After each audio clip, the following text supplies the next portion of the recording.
Let's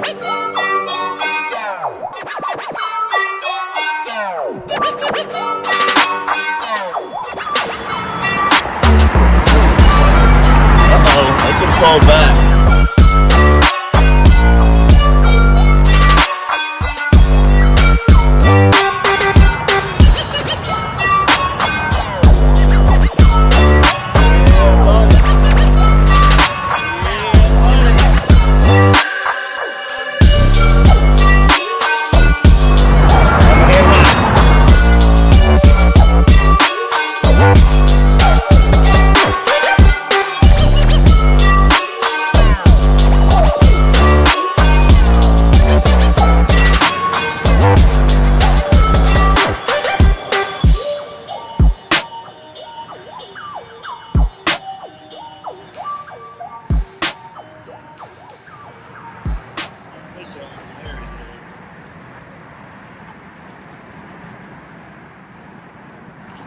There he is. Now, as we were just showing, that's the new moon we're approaching right there. We're getting an early start. We're just showing a thumbnail moon, which means I'd have to look on the calendar. We're either coming right off a new moon or right before a new moon. And that's great for speckled trout fishing in the spring. This trout really do a lot. They do a lot of different things around the moons, the new moon and the full moon. The new moon's the moon where it's completely dark. The full moon's obviously the brightest. When the moon's very small like that, that means you're right on the week of the new moon, and that triggers a lot of spawning activities, which makes trout very active. Get a nice start on a very interesting spot that very rarely gets fished. We're going to catch some nice fish on this bridge and talk about this here in a minute.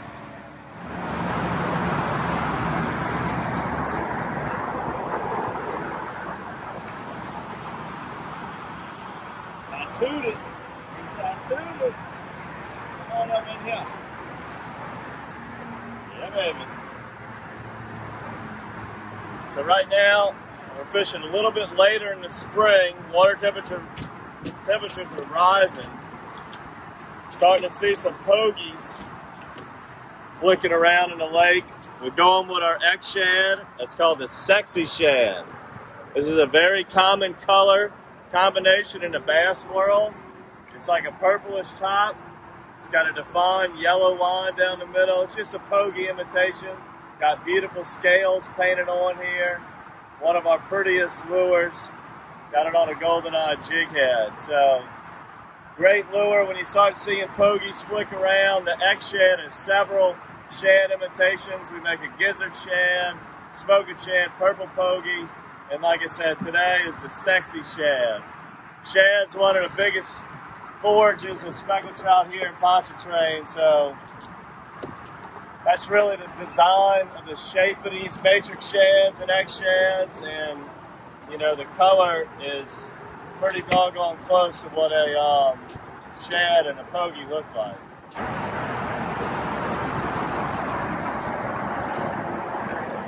What you want to do is pattern these fish. Figure out where they are. Are they way off the poles? Are they buried up in the poles? Are they on the right side, the left side? We go over this a lot on DockSide TV. Of patterning these fish.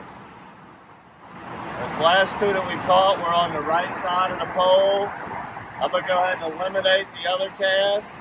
I'm going to fly down the bridge with the trolling motor. I'm going to make that same cast over and over, trying to duplicate that pattern, sweeping it right down the right side of these bridge piles. So it's a nice cast. Now, when you're trying to figure out where they are, you need to throw on the left side. You need to throw on the first pole, the last pole. You need to throw on the right side. You need to throw some off the bridge. You just never know where they're going to be staging. All right now, the last couple I caught, I pass up the pole, make them cast right down to 3 of them, and then start dribbling it down the pole. When I was growing up, this twin span bridge at Cross Lake Pontchartrain was my favorite place to fish. It yielded the most fish. It had very little boat pressure. And it's a little complicated to fish. As you can see, the roof of it's relatively low. And most of the time, the fish are up under the bridge, tight to those bridge pilings. So you have to be an accurate caster to throw it through the bridge and keep it from hitting the roof of the bridge, like this right here. Throw it right there, and I wanted to parallel right down these 3 poles. Now, what I don't like about this bridge nowadays is that you only have about a quarter mile of it to fish, because they ended it after Katrina. If this bridge went all the way across, it'd still be one of my favorite places to fish. But when they get here, it's usually around May. It's typically not the best place to fish when the fish are here. But we had a whole 2-minute boat ride from the house this morning. I never see a boat here, and I've had days of limiting out right here by 7, 8 in the morning and burning literally a teaspoon of gasoline. So right here, I threw back on the left side of the poles just to keep it honest.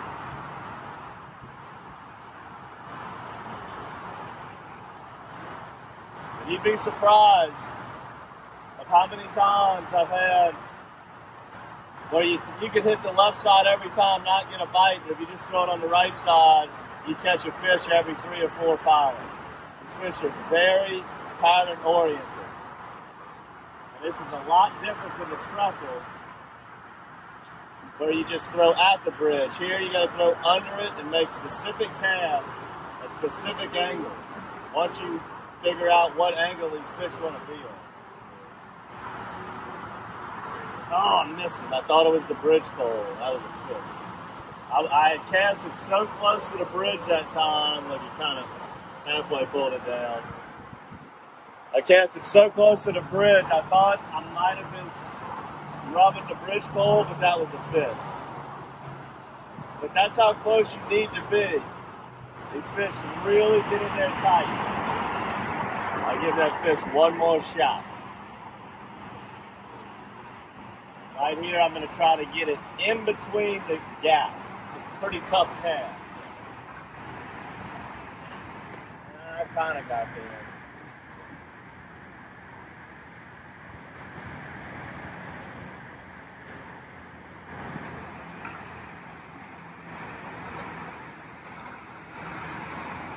One shot. He only gave me one shot.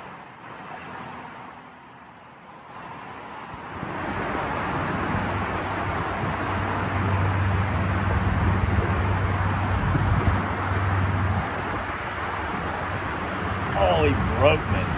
Unreal. I must have rubbed up on a bridge piling and frayed that line, because as soon as I hit that fish, he broke me. I can feel some fray, so I'm going to cut it off. Let me retie, show you the knot we use and how to rig up this matrix. All right, so here I'm going to put a fresh one on. Look how beautiful that lure is. Clear tail, blue back, yellow stripe. Got the little gill, red gill. And these things really are precise, got good precision on them when they're hand painting them. Now when you're threading the matrix, any type, whether it's the X-Shad or regular, about a 1/2 inch, there's a seam a lot of times right down the middle. You want that hook to come right out the middle of his back. Push it up on there. Try to make him straight as you can. Now the X-Shad also has a belly slit. We've showed you this many times. Makes it not, that belly slit makes it not quite as durable as the matrix, but if you want to rig it weedless, you can. Now we're going to tie your basic polymer knot. It's one of my favorite knots, fastest knot that you can tie. You just fold the line over, put it through the eyelet of the hook, so you're going to have a double, 2 lines going through there. It's just a simple overhand knot. And then you're gonna have this access loop. You put the lure through the access loop, pull it tight, nip the access, You ready to go? All right, let's try to get that fish. I'm gonna get the one that's got my other hook in his mouth.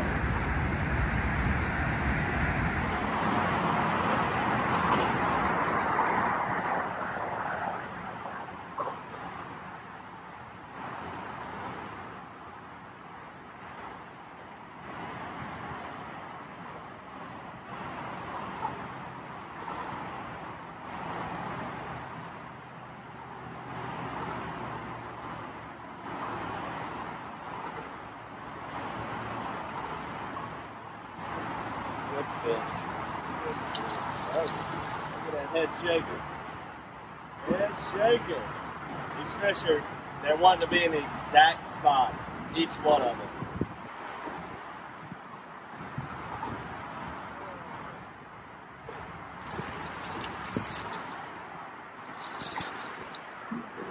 Oh yeah, that's the size we're looking for right there. I came in here yesterday, late in the evening on the incoming tide. Today we got a falling tide, that's why I'm on the eastern side. Look at that beautiful lure hanging out that puppy's mouth. Rehook that for a beautiful picture. Yesterday I came in here just to check some other stuff. I ran to the hospital wall, caught one or two.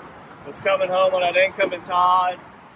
It was a little breezy. I stuck 2 pigs like this on back-to-back casts. I said, I'm leaving this alone. We're going to shoot a DockSide TV on it. It was a little breezy yesterday, so the audio would have been bad. On top of that, you can hear the cars in the background from the actual new twin span.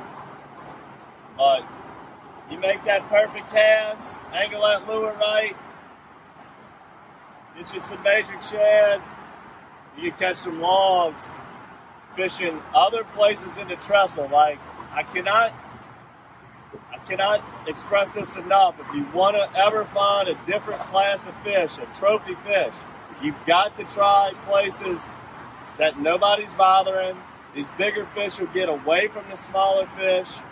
I'm not saying we're going to magically catch a 4 or 5 pounder here, but if everybody's on the track and all they're catching is 1.5 pounds or 2.5 pounders, that better class of fish is somewhere. You just got to keep looking for it.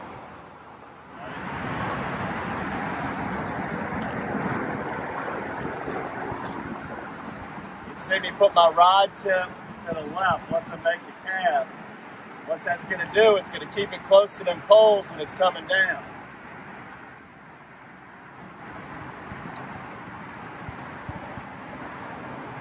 I had to drag back off for that last big one. That fish might not even have felt the hook. I backed that drag off on that bigger fish just in case, and I forgot to tighten it back down. So I had no hook set there. Try that again. So I'm gonna edge that rod to the left, keep that line, keep my slack close to them poles so I can come right down the pipe.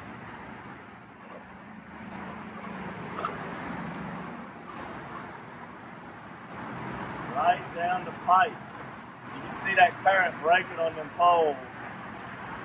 Oh, that was watch, look at my lure. Pants down. Let's push it back up. Got a few fish on this, so maybe we can get one here. Yeah, that's what those fish do.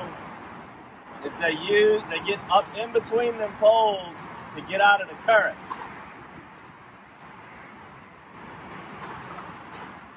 You want to keep that lure as tight to the poles as you can.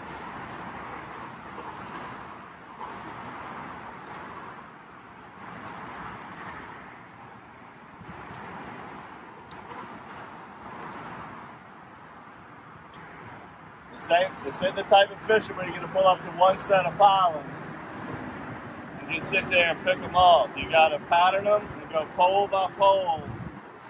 Just keep going down the bridge. Shake that head.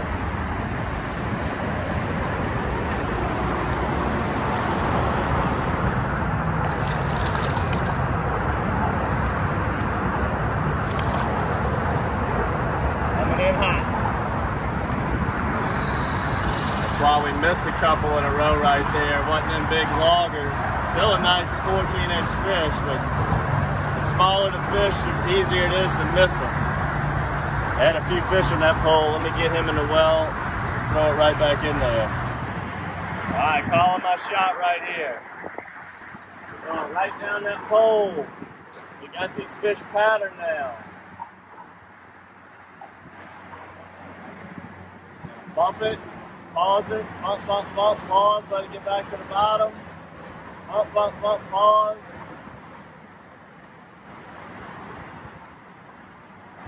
Oh, I got the bite I was looking for. Not the fish.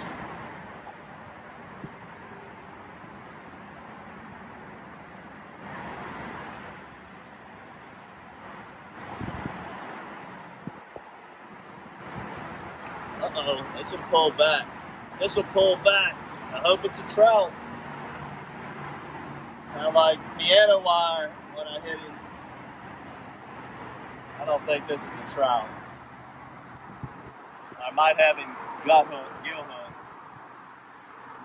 I don't know. This is acting mighty redfish-like.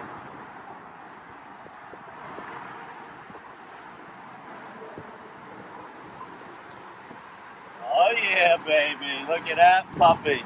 Let me get the net. Get the net on this one. I told you this one pulled back.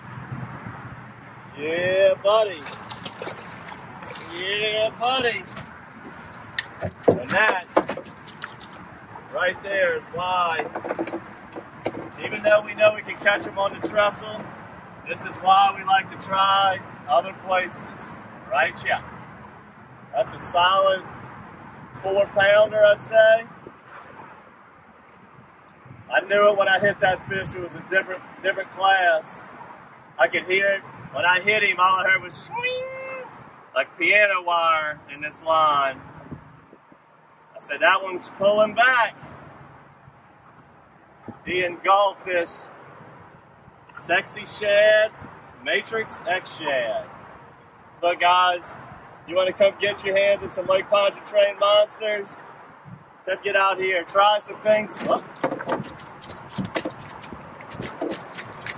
Try some things besides the trestle.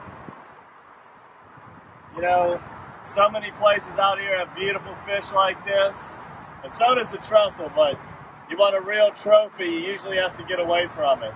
Hope you enjoyed this episode of DockSide TV. Make sure to subscribe to our YouTube channel to check out all of the places we fish in Lake Pontchartrain and Lake Bourne and following basins. We even go all the way to Florida. Make sure to subscribe to our Matrix Bait Box. Get your hands on some of these Matrix X shad, the sexy shad. They'll be in your next box. We're going to get a few pictures of this fish, and then we're going to just simply let this big girl go for you guys to catch. Until next time, good fishing.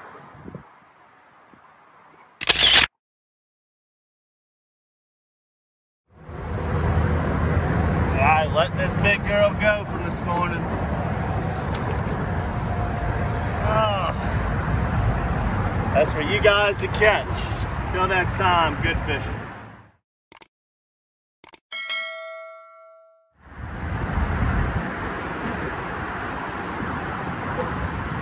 Oh my goodness, that was him. Hands down. Hands down.